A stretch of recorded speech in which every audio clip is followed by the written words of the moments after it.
2025年苏超第6轮，徐州主场对阵南通，吸引了30161名观众涌入了奥体中心。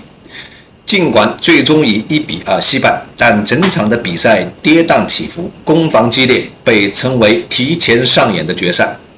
而徐州呢，作为曾经的淮海省府、苏北的枢纽城市，又一次站上了热度的中心。它的主场不是偏安一隅的角落，而是整个淮海经济圈的文化焦点。今天我们就来聊一聊，为什么是徐州？为什么鹏程哥哥能唤起4省小弟排队应援？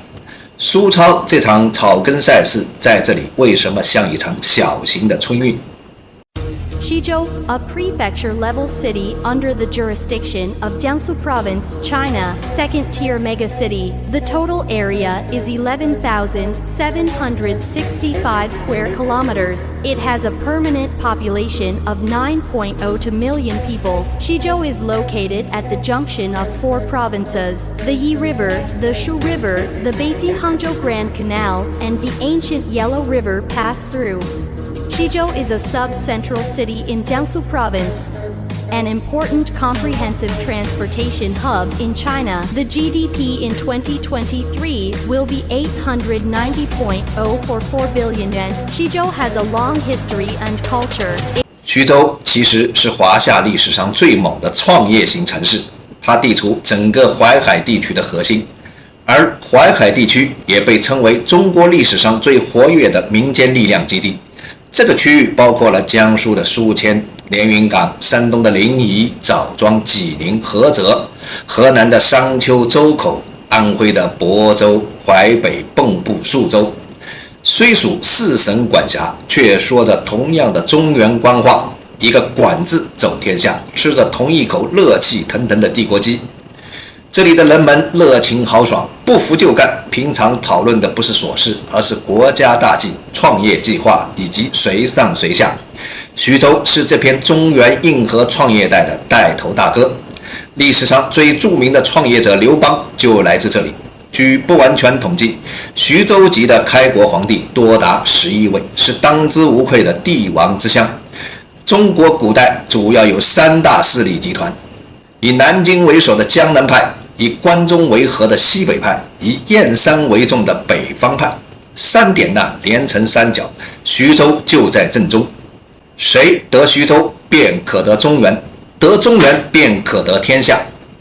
徐州不是一个普通的城市，它既有战略重心，又有天然的防线。九里山、全山、云龙山等山脉环绕，废黄河穿城而过，易守难攻。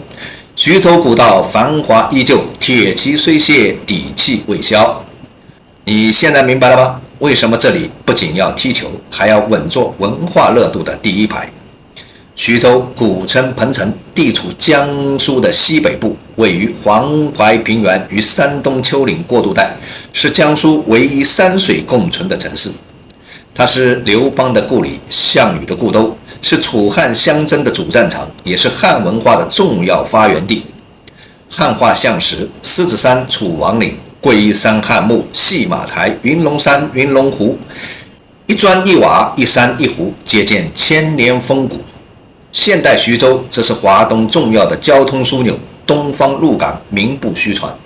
这里融合了北方的直率与江淮的温润，是南北文化的天然过渡带。欢迎来到徐州红片。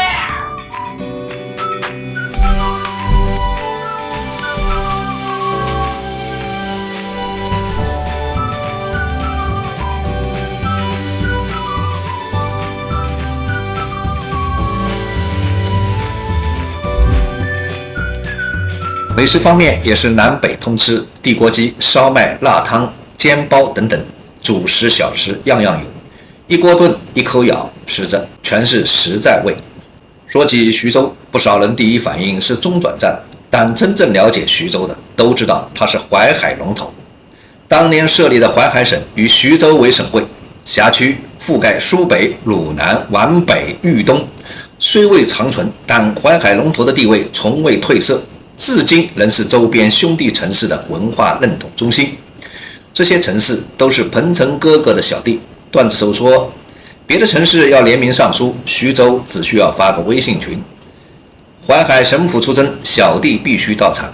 这些调侃的背后，是徐州长期在地理、文化、交通、教育、医疗等领域的中心性地位所决定的。在苏超这场城市联赛中，徐州的号召力不只是靠踢得好，更是一种地缘的共识。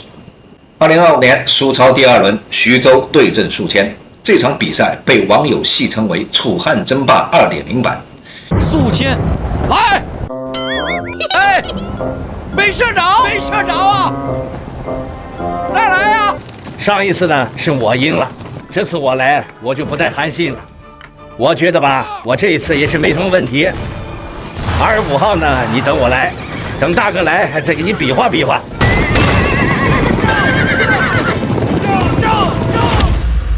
因为徐州是刘邦的故乡，宿迁是项羽的家乡，两边都号称正统。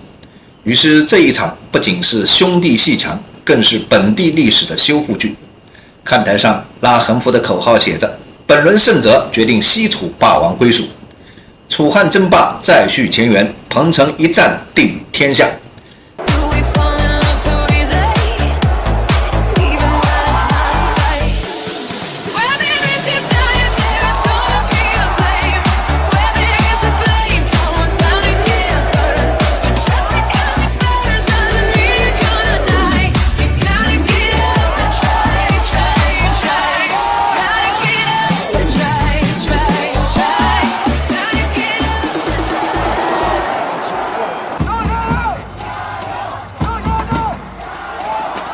比赛虽然平局，但现场的观众热情爆棚，小学生画卷、明月快闪、项羽 vs 刘邦剪纸表演等等，这场球赛简直就是一台淮海文旅的嘉年华。在进入第6轮前，徐州队的战绩如下：首轮主场1比1战平盐城，次轮客场1比1战平宿迁，第3轮主场2比1小胜连云港，第4轮主场1比0击败镇江，第5轮客场2比1击败泰州，第6轮主场1比2不敌南通。积11分的徐州目前稳居积分榜的前列，是妥妥的争冠集团成员。第6轮徐州主场迎战南通，最终虽然以1比2惜败，但吸引了30161人进场，打破徐州奥体本届苏超上座的纪录。不仅仅是看球，徐州这场主场战役更像是一场文旅产业联动秀。城市高铁开出了淮海球迷的专利。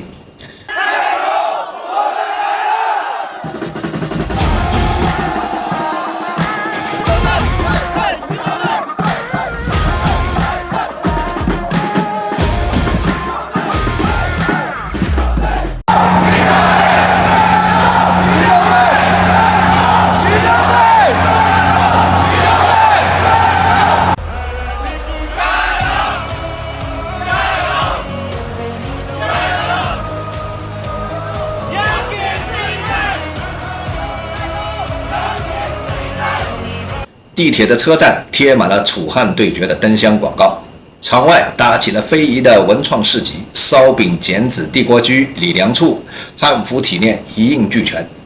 球迷票呢还能兑换汉文化纪念券。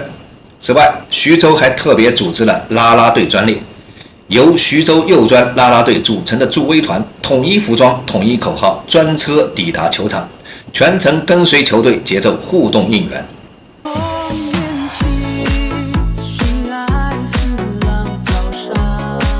建国舞旁有着圆形的球体，与古瓷局文化意境相通。甚至呢，还有泰州的球迷误入专列，笑称有种羊入虎口的感觉，跑不掉了。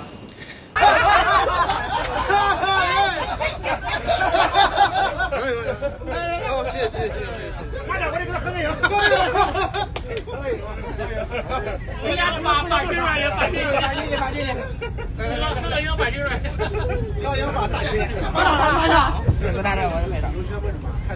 不要他们这个，哎，等会儿人家不是足球协会知道吧？人就个人，对，咱喊这泰州加油，来，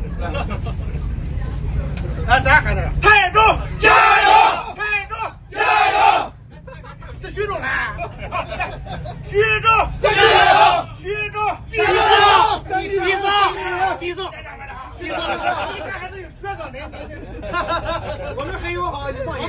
不仅如此，徐州主场还安排了20多辆大巴，专门接送远道而来的南通球迷，全程免票，定点接送，最大限度地保障对方球迷的观赛体验，体现出东道主的格局与诚意。一个转脸啊！看我们这车漂亮吧？都是我们公司的车啊！对，都是我们公司的车。看我们修的怎么样？看修的可以吧？20多辆。整场球赛变成了一场移动式的应援狂欢，看台与车厢、大巴与场馆无缝衔接，一路高能输出。而不仅仅是在球场内，徐州的球赛早已溢出了奥体的边界。在火锅店、烧烤摊、商场大屏、地铁候车厅，甚至医院的输液室，只要有屏幕、有网络、有热情的地方，就有人在看苏超。这球罚到了中路的位置，外围还有机会，再打，连续的2脚打门，好的，郑强的配合，外围直接打门，直接跟上了徐州这座城市把一场城市的联赛踢成了全民直播，不仅是比赛直播，更是情绪同步。这一刻，足球不只是22个人在踢，还是整个城市在发生。这不是比赛，这是城市的仪式。苏超在江苏是13太保段子大战，而徐州的段子永远带点北方的直球风。咱打球没多大技术，主要靠兄弟多。你有恐龙，我有霸王，打不过也先吼一嗓子。徐州踢球有点像烧地锅鸡，先热锅后猛攻再收汁。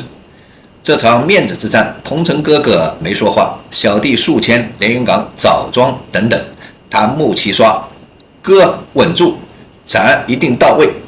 此外，还有兄弟看球套餐，徐州地锅鸡加数千白酒加连云港大米饭加鲁南花生，真是踢一场啊吃3省。第6轮1-2不敌南通，虽然错失了登顶的机会，但舆论一边倒的支持徐州。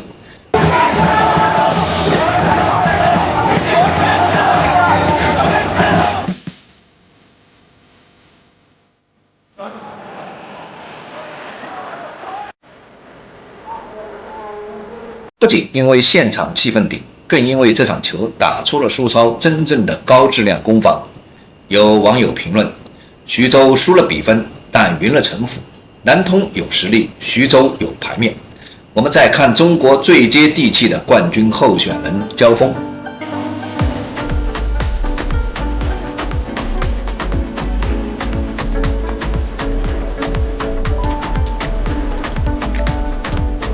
最重要的是，这场比赛过后，徐州的文化影响力、交通能力、产业联动、文旅协同全在线展示。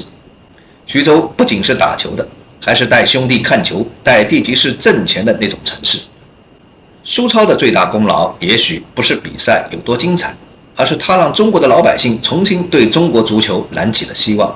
不是靠大牌外援，也不是靠金元刺激，而是靠真正的自己人，是城与城之间的尊重，是邻里之间的调侃，是孩子们在看台上模仿球员动作的眼神，是网友们愿意为家乡球队吵到凌晨3点的热情。它让足球再次成为了生活的一部分。鹏程如此，江苏如此，中国足球亦当如此。徐州踢球不像是为了名次，倒像是为了历史。这个城市的气场不靠网红 IP， 不靠明星球员，只靠你喊一声，整个淮海来给你助威。你可以说他在比分上略显遗憾，但你不能忽视他在精神上几乎匀了整个赛季。这是鹏程，也是曾经的淮海神斧。他不是喊出来的强，而是4省小弟们心照不宣的默契。在苏超这场联赛里，徐州踢的是联赛，但带动的是信任，是兄弟，是一种共鸣型的荣耀。淮海不死，鹏程不息。徐州不靠热搜，也能让4省记住他的名字。我是趣味不正经，本期节目就到这儿，我们下期再见。